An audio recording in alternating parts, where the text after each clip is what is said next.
What's up, everybody? Welcome back. Hope everybody's having a great day or night whenever you're watching this. I want to talk about the Philadelphia Eagles. They've been making moves all offseason, and on paper, their roster is really, really good. I want to break down their depth chart and their schedule a little bit. I think this team has the potential to be really, really solid this year. It's contingent, of course, upon Jalen Hurts taking another step, but we'll get into that in just a moment. If you're new to the channel, please subscribe, and if you enjoy this kind of content, please like the video. I really, really appreciate it. But let's break down the depth chart piece by piece. All right, so we got the aforementioned Jalen Hurts. Had a decent year last year overall as a football player, quarterback wise. I want to see that jump. I want to see that progression in the passing game. They gave him the weapons to do it. Howie Rosen did a great job of that. They gave him an AJ Brown, who is a top tier wide receiver. Devontae Smith was really, really good as a rookie. Projects to be even better going in his second year. Kez Watkins took a step last year. I think having him as the wide receiver 3 is going to help. And then you got Miles Sanders, who I think he's going to be, they're not sure what his injury extent is right now, I guess, but he's a good player when he plays. Kenneth Gainwell is solid, and Boston Scott, like, they have a solid overall running back room. Nobody that's going to, blow your mind or anything like that, but they have talent there, which is good. So really, when you talk about the weaponry and the running backs, and with the running backs, the receivers, and the tight end in Dallas Goedert, who is a top 10 tight end in this league, Jalen Hurts has all the weapons now. He has all the toys. They got everything they needed for him to be successful, in my opinion. The O-line is great. We're going to get into them in just a minute. But this team in general is contingent upon Jalen Hurts having a great year and taking that next step as a quarterback. And honestly, I think he will. I don't know how big that step will be, but I think he'll improve. He's got a lot going for him this year. It's his second year in this system, first time in forever for him. And, they gave him the weapons. He's got it all going for him. So if it doesn't pan out this year, then, well, that will suck. But let's get into his O-line, because his O-line is really why I love this offense, other than you got the AJ, you got the firepower. Jordan Mailata is one of the top 10 left tackles in the entire league. He's freaking great. Is like a 7th round pick or a 6th round pick, something like that. I think it was 7th round a few years ago. Him being as good as he is awesome. Landon Dickerson's a really, really quality left guard. I think he's going into like his second or third year or something like that. He's pretty damn good. I like him filling that left guard spot now. Jason Kelsey, one of the best centers in football. The leader. He's everything to this team. He's the heartbeat. And then he's mentoring Cam Jurgens, who he said reminds him a lot of him. So if Kelsey's got this Q next to his name, if Kelsey misses some time, there are people in in their front office and on the team that are very high on Cam Jurgens. So very curious to see how that plays out. Isaac Seumalo's solid right guard. Not going to blow the doors off or anything like that, but he's good. Lane Johnson might be the very best right tackle in football. How he didn't make the top 100 list is beyond me, but he's definitely in that conversation for best right tackle in football. So the offense is loaded.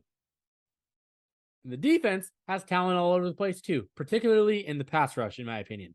So you got Brandon Graham coming off that torn Achilles. I'm not sure what he's really going to be like, but before the torn Achilles, he was one of the better pass rushers in football. He's really, really good. At least he'll be that leader back on the defense. I don't know what to expect out of him, though, because he had such a crazy injury and he is a little bit older. Fletcher Cox has been declining a little bit over the past few years, but I think that's due to a lack of, defensive versatility that they really haven't had. This year they have it. Javon Hargrave was awesome last year. And then they drafted Jordan Davis, who's a freak athlete and, projects to be really, really dominant at the D tackle position. So just in those 3 right there with Cox, Hargrave, and Davis, who I really like, all this season are going to be great. You got Josh Sweat, who's a really solid pass rusher. So I really like this D-line. Overall, the D-line is really, really good. Linebackers, they improved insanely. The linebackers last year were trash. Just put it simple. They were trash. Getting Kyzir White, the Chargers are my other favorite team. So getting Kyzir, he was one of their best linebackers last season. It probably was the best linebacker, in all honesty. A lot of tackles, flies to the ball. He's a big playmaker. Love Kyzir White. He's going to be great in this defense. TJ Edwards is solid. I like him with other better players around him. Hassan Reddick was a big free agency splash. Going to improve the pass rush. So it's really, they have so much pass rush and they have good enough linebackers now. So all that really matters now is getting to the secondary. Can we stop any receivers? Okay. Darius Slay, top 10 corner in the entire NFL. He's great. I'm going to skip over the safeties for now because I want to get to them in a second. James Bradberry had a down year last year, but he's still a good corner. I don't think he's that top 10 corner anymore, but I think he's very, very good, and that's good enough, in my opinion. Avonte Maddox is one of the better slot corners in the entire league, so they have a guy there too. So they really have three good corners to good to elite corners, in my opinion. And then the safeties, it's a little bit iffy. Marcus Epps has really, I guess he's been blowing it away in training camp and, in the preseason. So I guess they're really high on him. Kayvon Wallace has been a little bit of a dud in his career, but we're not going to go too far into him. CJ Gardner-Johnson just got traded there today. If you've watched any of my Saints videos, you know I'm a fan of this guy. He's one of the better slot corners in the entire league too, so they can mix him and Avonte together, and he can play safety. So having that versatility back there to having a free safety that can go in the box, that can play corner if he needs to, that can play outside, that really, really helped my interpretation of their secondary. Because before this trade, I was like, they're okay, but they don't have a lot of depth. So getting him, big deal. He is not a top 5 corner or anything like that, but the versatility and things like that are going to be very, very valuable to this defense, being able to move him, put him in different spots. It's great to have as a safety. Special teams is solid. Jake Elliott's cool. Aaron Sippus is cool. Jalen Reagor, we already know Eagles fans do not like him for the most part, but punt returner, whatever.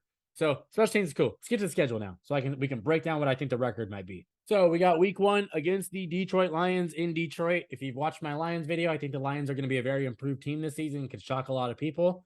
I do think they're going to be pretty solid. They're going to be at least very competitive. So I do think this game is going to be really, really close. But I'm going to say the Eagles win this one 1-0 to start the season. Vikings are another team that I'm really, really wondering how good they could be. I just don't know if they have enough depth in certain important pieces like corner, safety, that kind of area. They're deep, like offensive line too. So the Vikings have some question marks in my opinion. I think the Eagles can beat them. That's 2-0. The Commanders are improved this year just by getting Chase Young back, upgrading a quarterback to Carson Wentz. While it's not a huge jump, it is a jump. They drafted Jahan Dotson, but they don't have anything really consistent at running back right now. So, and then the defense in the back end isn't the greatest. So they have some question marks just like the Vikings. I'm going to say the Eagles managed to win this game, putting them at 3-0 against the Commanders. The Jaguars, while I have thought that they've definitely improved compared to last year, I don't think they're going to be particularly great. So I think the Eagles beat them. That's 4-0. The Cardinals at Arizona. I think Arizona is going to be pretty solid. They don't have Hopkins at this point in time, but I'm going to say the Cardinals win this game. They are at home in that situation, so I'm going to say the Cardinals win. So now they're at 4-1. Dallas has always been the big rival for the Eagles the last few years. I think personally the Eagles and the Cowboys are going to split the season series this year.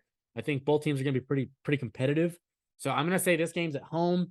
The Eagles will win this one. So it's 5-1 bye week. 5-1 going into the bye week's great. Week 8 against the Steelers, Mike Tomlin, they never had a losing seasons. I think they'll be competitive, but their quarterback play I'm not sold on. I'm not a big Mitch Trubisky guy. I don't know what to expect out of Kenny Pickett. That's a pretty big hole to have at quarterback. So I'll say the Eagles win this one. That should put them at 6-1, I think. The Texans, I do not think the Texans are going to be any good at all this season. 7-1, that's a dub for the Eagles.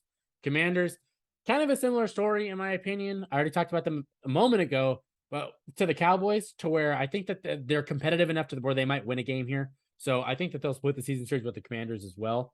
So I'm going to say loss here. That should put them at 7-2, which is still a respectful record. The Colts, I think the Colts are going to be really, really good. I think the Colts are going to be really, really good. I love that team on paper.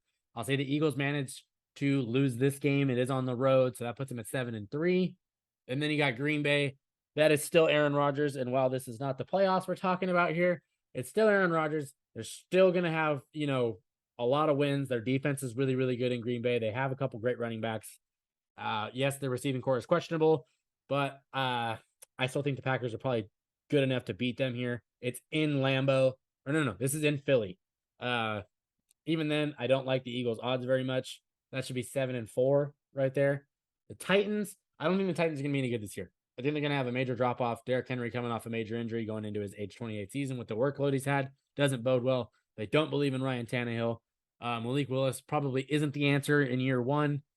Their secondary, I think, is the biggest question mark in the entire NFL because I don't know if this is correct. You guys correct this if this is wrong. I think they have like one corner that's actually played in the NFL or like played any sort of actual games. That could be wrong. I saw that somewhere.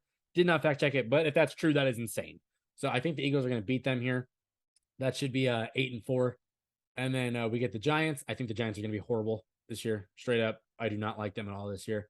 That's a dub for the Eagles. 9-4. Bears, similar story to the Giants. They have too many big holes. I do love Justin Fields. I'm a big fan of him, but I don't like what they have surrounded him with. So 10-4 at this point. Dallas, I said that they would split this. So I'm going to say that they lose this game. That should be 10-5 at that point. And then the Saints, I think the Saints are going to be really, really good too. It's tough. It's a tough game. Eagles have done very well against the Saints in recent memory, though. So I will not be surprised if either team wins this game, though. I won't be surprised. So I'm going to say Philly, they have the home field advantage. It's week 17. We don't know what these teams are even going to look like. I'm going to say Philly wins this game. That should put them at, 11-5, I think. Like I said, I'm not 100% confident in that one. That's a toss-up game for me, in my opinion. So 11-5 there. And then the Giants finish the season. I think the game probably won't mean very much, but they'll win that game. So 12-5 is where I've got them. Maybe 11-6. I think 11 to 12 wins should be where they're at. When you look at the schedule, they've got a lot of favorable games. They play in one of the easiest divisions in the NFL. The roster overall, you can maybe make an argument for the overall roster that it's top 5 in terms of talent. But like I said in the very beginning of this video, it is all dependent on Jalen Hurts taking that next step. I am fairly confident in it. I don't know how big of a step he'll take, but I did a video on breakout candidates. He is one of them for me. I'm hoping he has a great year. I'm not going to hate on the guy. That's too easy. People just love to do that for some reason. And it's like, character-wise, there's nothing to question. It's just been about his quarterback play. So I think if he takes another jump going into this will be year 3, he should take a big jump. This is year 3. He's seen an NFL defense for a full season now. He went to the playoffs. No. Did they win anything? No. But, he got that experience. And I think that's going to help him this year. And then they uploaded all of that talent into the offense and the defense. There's too much going positive for them to where they can possibly screw this up. Oh, man, they might actually screw this up. I don't know. My teams always screw me in the end, but whatever. If you're new to the channel, please subscribe. And if you enjoy this kind of content, please like the video. I really, really appreciate it. But let me know what your prediction is for the Eagles record this year. Do you have them going 1-16? Or do you have them going, 12-5 like I've got, or 11-6? Let me know who you think they're going to beat, who you think they're going to lose to, what you like about the roster. Are you happy about the CJ Gardner-Johnson trade like me? I think that trade was awesome. Howie Roseman's been in his bag basically all offseason. Great to see, finally. They made a bunch of moves. I really love this roster on paper. Anyway, thanks for watching. I'm done here. Peace.